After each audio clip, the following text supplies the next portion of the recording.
By the end of this video, I'm going to show you how you can build your very own AI agent with a real life use case. And I think you'll be surprised with A, how easy it is to build, and B, the quality of the AI agent. So in this example, I'm actually using this AI agent to create titles and posts for my private school community. And the way this works is that I have a chat trigger here. So I can put in any topic or any keyword and basically tell the AI agent to go out there, find me information related to this. It could be discounts, it could be strategies, it could be anything related to whatever I'm typing into the chat prompt. And then it will use the OpenAI ChatGPT language model, but it will also use Perplexity, which can do deep research on the internet.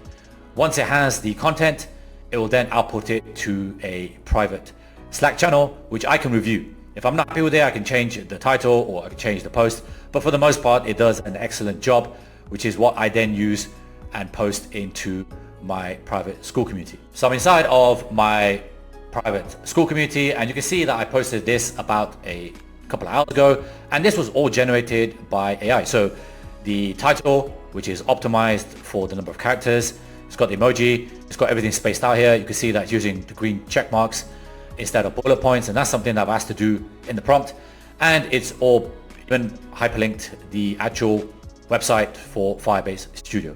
This automation is triggered by the chat window. So let me show you what that looks like. So I'll open this up. You can ignore all of this. This is just the output, but you can see in here that I put what is Firebase Studio and how can I use it with my end-to-end workflows.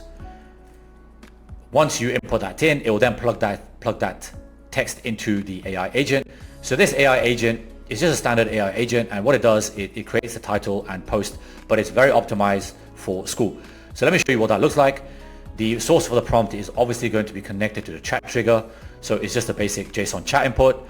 I've required specific output format to be toggled on, and I'll show you why. And then the most important part of the AI agent is the system message. So if I open up the system message, you're going to see that you're an AI content agent for a school community focused on automation, AI tools, and making money online. So this is what I talk about in my school community and on this YouTube channel. And then what I've done is I've given it some examples based on my tone and the style of how I write. So these are actual examples from my school community that I actually wrote myself. And so language models work really well when you give it examples, when you give it context. And I usually give it like 3 examples.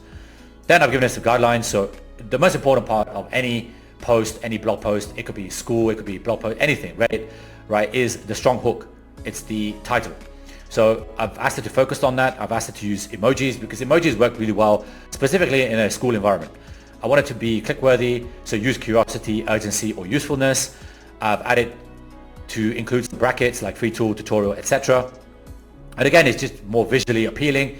It grabs attention, right? And then the post should be 100 words or less because I don't want tons and tons of text, because A, that's gonna be boring, and B, most people aren't gonna read it anyway. And then I wanted to use the green check emoji instead of bullet points because, again, like you saw inside of the school post, it's just more engaging and it does grab attention. And then what I've asked the prompt is to output this exact JSON format. So I've got a title field, which is a variable, and a post. And so once it creates it, it will create a title and it will create a post. And then for the output, I just want the text with no reasoning. Do not use markdown format in the text. And so when you run it, you'll see something like this. So now you can see that the output, it's got a string variable called text. It's got a post variable, which is also a string, and this is the output, right? And because of that, I'm going to need the output parser. And so attach an output parser, the structured output parser. And then for this, the JSON is very simple. It's just title and post because these are the variables I've created. And the reason I need this is because then I can use this later downstream. Now, this is a very basic use case because the only thing that I'm going to do downstream is post it to Slack. But if you had a bigger, more complex workflow, then you could do a lot more with this kind of later downstream. For the language model, for the AI agent, I'm using ChatGPT, but you can use anything for this. 4o works really well. It creates the content up to my standard. It's quick and it's very affordable.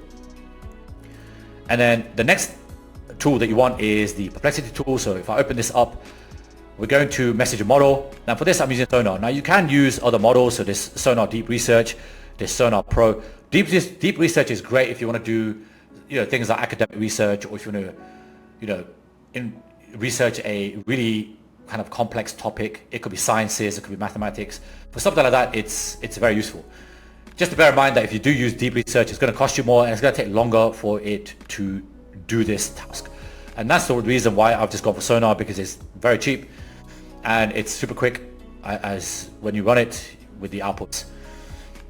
And so I've set the Sonar. For the text, I've just let the model define it. So what that will look like is just click on this AI button here and Perplexity will take care of everything else. And for role, everything beyond this point is just how you see it. You don't need to worry about anything like that. And the way to set up Perplexity is you want to basically add a new credential. So you call it something useful here. I've just called it Perplexity because it is Perplexity. And then for the API key, you're going to need to sign up to Perplexity. So head over to Perplexity AI, create an account, and then click on the account. And then go to account here. And then you have API keys at the bottom. So click on that. And then just generate a key. This is my key. I'll obviously refresh it once it's done. But yeah, just create a key and then you save it inside of API key here. And that's it. And then for the output, you can put anything in here that you want. So I've just done it to Slack. So if I open this up, it's just a standard post to Slack send message operation. I've sent it to my school content private channel. And all it is just a simple text message. So it's just a title and the output, which is just these two fields that have been dragged and dropped. You can make it a bit more complicated than this. You can send it to a spreadsheet. You can put it to Airtable. You can put it into a CRM or any, you can email it to yourself. You can do whatever you want. And if you're selling this as a service to a client, you can set it up and you can put the output to whatever, node or whatever output format that they would like. And if you like this content, consider signing up to my private school community. The link is in the description below. We have a ton of content in here. It's kind of growing quickly. And there's a ton of content here, both from myself and from other members. We have people who work for startups, who work for AI startups, automation startups. We have people who have agencies. We have members in here that don't know what they're doing with AI. They know they want to use AI. They know they need AI, but they're not sure where to start. And so this is a great community for them. And the other great reason is we have a classroom. So there's a bunch of content in here. I've created videos. I've got PDFs. I've got a launch your AI agency in 16 days. So I run an AI agency in the daytime and I built it in 30 days. But I'm going to show you how you can do it in 16 days because I've obviously since then found a bunch of shortcuts. And you've also got all the AI automations and blueprints. So everything that I discuss on this channel and stuff that I don't discuss. So there's a bunch of automations in here that's just exclusive for my community. It not only has the tutorial video, but it also has the blueprint. So you can upload this file into your N8N account and it's got all the resources as well. So this automation has a Google Sheet and I've actually included the link to the Google Sheet as well. So again, the link is in the description. If you like this video, give me a thumbs up, sign up to the channel and become a subscriber. Turn the notifications on. Thanks for watching and I'll see you next time.